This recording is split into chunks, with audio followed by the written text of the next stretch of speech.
ఇందాక నుంచి ఎలుగు తెచ్చిన వాసన వస్తుంది ఎక్కడో అనుకున్నాయి.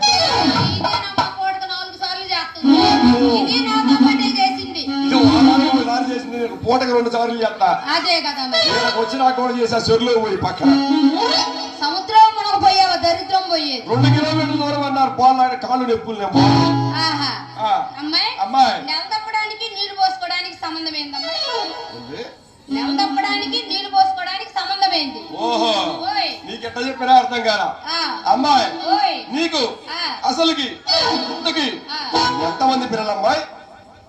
2.5. ఎవరినైనా సరే పిల్లలు ఎంతమంది అడిగితే ఏం చెబుతారమ్మా వాళ్ళు? అడుగు. అమ్మాయి యోగునా నిన్నే అడుగుతుంది చెప్పు. మా అమ్మాయికి బెల్లానికి అల్లానికి తేడా తెలియలే. అమ్మా ఏం చెబుతారమ్మా? పిల్లలు ఎంతమంది అంటే